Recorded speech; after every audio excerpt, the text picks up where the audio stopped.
자, 앞에 분석에서는 시퀀스 데이터 자체는 안 썼어요. 그냥 얼라이먼트만 썼습니다. 근데 시퀀스를 하나하나 들여다보면서 그 시퀀스에 있는 베리에이션을 찾아낼 수도 있습니다. 자, 아까 같은 그런 시퀀스 데이터인데요. 이 자리를 한번 보겠습니다. 이 자리를 봤는데 자세히 들여다보니까 레퍼런스는 이 자리가 C인데요. 얼라인된 리드들이 전부 다 다른 데는 다 똑같은 걸 보니까 여기가 분명히 맞긴 한데 다 T를 가리키고 있습니다. 이건 뭘까요? SMP죠.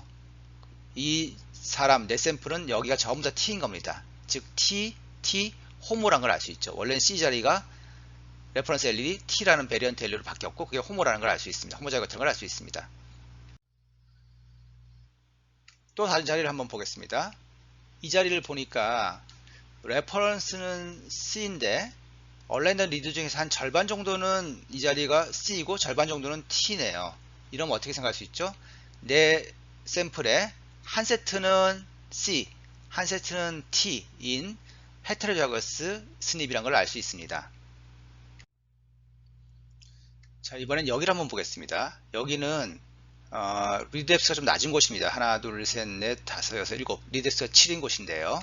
자세히 보니까 레퍼런스는 C인데 C인 게 5개, T인 게 2개 나왔어요. 자, 이거 어떻게 해석해야 될까요?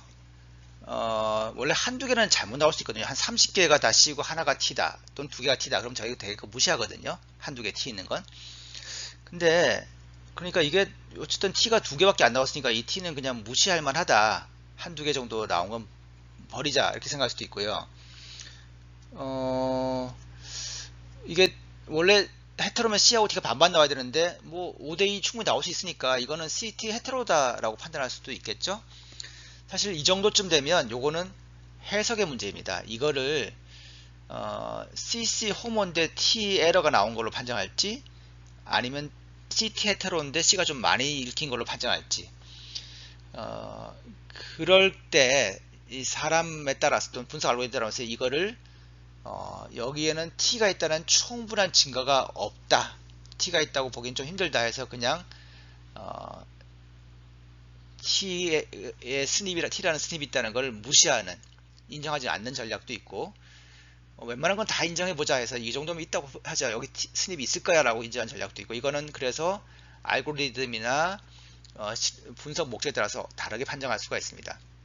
사실 그래서 이런 결과가 나오는 이유는 여기가 리드엑스가 낮기 때문이에요. 리드엑스가 충분하면 뭐 리드엑스가 한 30, 50, 뭐 100 이렇게 되면 이런 논란의 여지가 없는데 리드엑스가 낮은 곳은 이런 애매한 판정이 나올 수 있습니다. 자, 이것이 NGS에서 결과가 분석하는 사람에 따라서 다르게 나올 수 있다는 그 이유가 됩니다. 실제로 결과들의 예인데요. 요것만 보면 설명드리도록 하겠습니다. 예를 들어서 이 자리가 레퍼런스는 G고 알터너티브 L1, 베런트 L1이 T인데 요게 이제 11이라고 하는 건 호모 자이거스 스닙이라는 뜻이고요. 00은 와일드 타입이라는 뜻이고 01은 헤테로자이거스 스닙이라는 뜻입니다. 자, 요건 이제 노멀 티슈, 캔스 티슈 얘기인데 이거 잊어버리고 이쪽만 봅시다.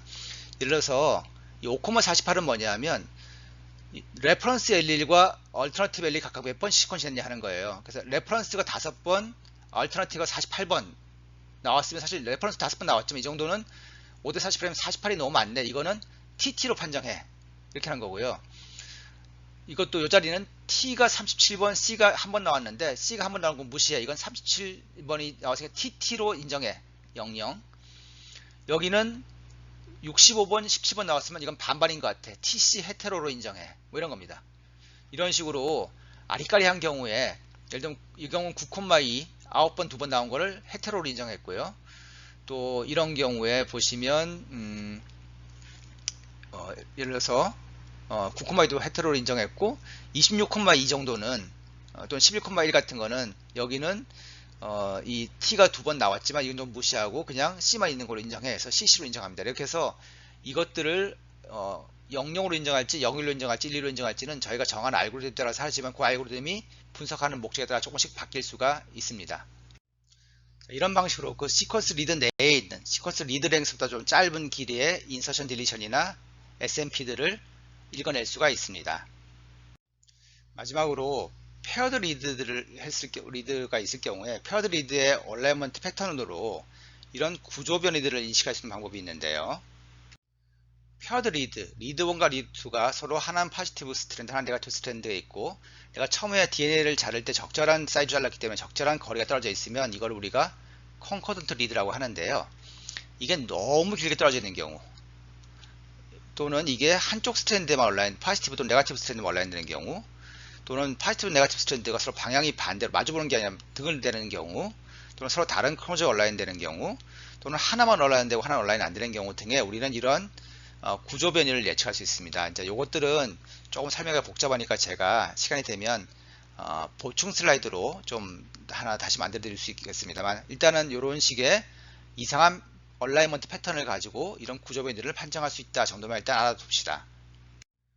여러분들이 혹시 논문을 읽다가 스플릿 리드 또는 스패닝 리드라는 말을 읽으실 수도 있는데요. 이건 뭐냐 하면 아까는 이제 리드 두 개가 여기 파란색과 빨간색 리드가 각각 예를 들어서 다른 크로모조에 가서 붙었다. 그럼 이제 그게 트랜스로케이션을 시사한다고 하지 않았습니까? 근데 이제 이런 경우 리드가 예를 들면 한 100베이스인데 그 중에 한 50개와 50개로 쪼개져서 실제로 이제 이런 거죠. 1번과 7번이 트랜스로케이션을 붙어버렸는데 하필이면 1번과 7번 요 가운데 있는 여기 한 100베이스 배가 시퀀싱이 되는 바람에 이 시퀀스 조각의 앞에 50베이스는 1번에서 온라인, 1번 레퍼런스에 온라인 되고 뒤에 50베이스는 7번 레퍼런스에 온라인 될 수 있습니다. 즉 하나의 리드가 쪼개져 가지고 서로 다른 곳에 이렇게 온라인 되는 걸 우리가 스플릿 리드 또는 스패닝 리드라고 하는데요. 이렇게 하나의 리드가 두 개 쪼개진 다음에 이게 어떻게 분포하느냐 가지고 역시 똑같이 딜리션, 듀플리케이션, 인버전, 트랜스로케이션 등을 찾아낼 수가 있습니다. 그 다음 소프트 클릭 리드라는 게 있는데요. 아까처럼 만약에 이제 1번과 7번이 트랜스로케이션으로 인해서 1번과 7번이 붙어 있는데 요 붙어 있는 부위 약 베이스 페어 제가 시퀀싱이 되는 건데 이 중에 우연히 앞에 한 90 베이스 페어와 뒤에 한 10 베이스를 포함한 100 베이스가 우연히 잘렸다고 생각해 봅시다. 그러면 이 앞에 90개는 1번에 잘 온라인 됩니다. 뒤에 한 10개 정도는 이게 너무 짧다 보니까 이게 실제 7번에서 왔는지 안 왔는지 알 수는 없고 그냥 어디서 왔는지 모르게 1번에 온라인된 리드 옆에 그냥 여기 붙어 있지만 시퀀스가 굉장히 많이 다른, 마치 여기 막 굉장히 많은 SMB가 이어진 것처럼 보이는 경우가 있습니다. 이런 걸 우리가 소프트 클릭 리드라고 하는데요. 그러니까 실제로 이 얼라이먼트 프로그램이 따로 얘를 어디다 잘라서 붙이지 못했지만 긴 덩어리 끝에 짧은 조각들의 이상한 서열들이 붙어 있으면 이거 그냥 짧은 조각이지만 어디 딴 데 가서 붙을게, 여기 짧게 너무 짧아가지고 어딘지 모르고 여기 붙었구나 하고 우리가 이제 알 수가 있는 거죠. 이런 소프트 클릭 리드도 우리가 이제 구조 변이를 해석하는 하나의 단서가 되기도 합니다. 자, 이렇게 해서 어디에 어떤 식의 베리에이션, 즉 SNP가 어디에 어떻게 있고 인서션 딜리션이 있고 CMV가 있고 뭐 트랜스로케이션이 있고 이런 데이터들은 훨씬 양이 작기 때문에 그 데이터만 따로 모아서 VCF라는 포맷으로 텍스트 파일입니다만 만들기도 하고 이걸 엑셀 파일이나 텍스트 파일로 만들기도 합니다. 이건 훨씬 보기가 편하죠. 앞에 것들은 너무 사이즈가 커서 전문가가 아니면 열어보기 힘든데 너무 커서 이것들은 비교적 일반인들로 볼만한 정도 사이즈입니다. 그래서 실제로 마지막에 결과들은 대개 요걸 보고 해석하게 됩니다. 이거의 원본 데이터는 여기 있는 거고요. 좀 더 관심 있으신 분들을 위해서 이렇게 VCF 포맷에 좀 설명드리겠습니다. VCF는 Variant Calling 포맷의 약자고요. VCF 파일 역시 텍스트 파일이기 때문에 여러분들이 열면 또 이 경우는 그렇게 크지 않기 때문에 대부분의 워드 프로세스, 뭐 메모장 같은 데서 열실 수 있습니다. 그래서 열어보시면 앞에 굉장히 이제 긴 헤더 파일들이 있고요. 이제 이 헤더 파일들은 이 파일 전체에 대한 설명입니다. 그리고 이제 그 다음에 실제 각 데이터들이 하나씩 나오는데 이 데이터 한 줄이 하나의 베리언트에 대한 설명이고요. 그 베리언트 하나에 대해서 대개 앞에 한 8개 정도의 컬럼들이 이제 이 각 베리언트 레코드의 헤더가 되고 그 뒤에 이제 데이터가 붙게 됩니다. 그래서 뭐 몇 번 크로모점의 어느 자리에 아이디가 어떻고 레퍼런스 엘릴은 뭐고 얼터너티브 엘릴은 뭐고 가끔은 얼터너티브 엘릴이 2개 이상 있는 경우도 있습니다. 그리고 그거에 이제 컬러 디스코어, 그 다음에 이제 필터 패스 여부, 그 다음에 이 레코드에 관련된 여러 가지 이제 그 정보들이 있습니다. 이 정보가 뭘 얘기하는가는 여기 나옵니다. NS가 뭘 의미하는 거고, 뭐 DP가 뭘 의미하는 거고 여기 나오고요. 그 다음에 이제 이 뒤에는 각 레코드의 포맷입니다. 그래서 레코드 하나에 대해서 GT, GQ, DP, HQ 순으로 설명이 되어 있다. 땡땡땡땡 이렇게 붙어 있다는 뜻이고, 요게 각각이 뭔지도 여기 나옵니다. 그래서 GT는 되게 이제 하나, 뭐 예를 들면 HQ는 두 개, 그러니까 두 개, 뭐 이렇게 표시된다. 뭐 그리고 그게 무슨 포맷으로 어떤 의미를 표시한다 이렇게 나오는 겁니다. 그래서 되게 이렇게 해서 샘플 하나, 특정 샘플 하나에 대해서 이 VCF 파일을 만들 수도 있고요. 여러 샘플을 모아서 여러 샘플의 데이터를 한꺼번에 VCF를 만들 수도 있습니다. 되게 우리가 이제 많이 보는 건 여기 이제 GT, 지노타입인데요. 지노타입이 앞에서 설명한 것처럼 00이면 그 레퍼런스로 호모이다. 01 또는 10, 여기 이제 바로 쓸 수도 있고 슬래시로 쓸 수 있는데 두 개 관계없이 똑같은 겁니다. 01 또는 10으로 표시하면 이건 헤테로다. 그러니까 래프 하나 알트 하나 있다는 거다. 또는 11이면 요 얼트 알릴이 호모다. 또는 2이면 이 두 번째 얼트 알릴이 호모다. 뭐 또 1, 2면 요거 하나 있는 거다. 이런 식으로 표시할 수가 있습니다. 이건 또 좀 다른 예를 가져와 봤는데요. 이 경우는 각 레코드마다 GT, AD, DP, GQ, PL 값이 표시되어 있습니다. GT는 지노타입이죠. 그래서 이 경우는 헤테로, 알트의 호모라는 뜻입니다. AD는 LL 뎁스입니다. 그래서 보면 각각 래프와 알트의 뎁스인 거죠. 그래서 래프가 18개, 알트가 15개 콜됐다. 그래서 이 경우는 헤테로로 콜한 거고요. 이건 래프가 0개, 알트가 30개. 그래서 알트 호모로 콜된 거고, 그 다음에 이 경우는 래프가 0개, 알트가 28개. 그래서 역시 알트 호모로 콜된 겁니다. DP는 토탈 뎁스라서 전체 33개, 리드 뎁스가 33이고 그 중에 18, 15가 된 거죠. 리드 뎁스가 30, 28이라는 뜻이고, GQ는 이제 컬러 디스코 이렇게 하는 거고요. PL은 이제 좀 확률화된 개념인데요. 그러니까 약간 노멀라이즈 되는 값이라서 정확히 이제 확률 얘기는 아니지만 일단 이 값이 작을수록 확률이 높은 겁니다. 그래서 되게 내가 이렇게 콜한 값을 0으로 되게 표시를 하는 경우가 많고요. 다르게 표시할 수도 있습니다만 되게 이제 콜된 걸 0으로 표시해서 이게 11일 가능성이 제일 높다고 표시했는데, 그럼 혹시 이게 11이 아니라 01이나 00일 수도 있냐? 그럴 수도 있습니다. 그러니까 그 확률을 계산하면 이게 정말 진실은 이게 01이나 00인데 정말 우연히 정말 이런 일이 생겼을 가능성이 얼마가 됐냐 이걸 표시한 건데요. 예를 들어서 이 값이 0인데, 그러니까 11의 값이 0인데 01의 값이 89라는 뜻은 이게 약 90이죠. 그럼 90이라는 뜻은 실제로 이게 진실일 가능성은 이거의 90이니까 10의 9승배 정도는 낮다. 그러니까 10의 9승분의 1 정도다라는 뜻입니다. 이게 900이면 그러니까 10의 90승분의 1. 그러니까 이게 진실일 가능성은 10의 90승분의 1. 이게 진실 확률은 10의 9승분의 1 정도이다. 이거에 비해서 이런 이제 대략적인 스케일을 나타내고 있습니다. 지금까지 베리언트 콜링하는 원리를 대략적으로 설명드렸는데요. 여러분들이 직접 베리언트 콜링을 해보고 싶다. 그럼 어떻게 하느냐? 그럴 때 이제 여러분들이 몇 가지 고려하셔야 될 점들이 있습니다.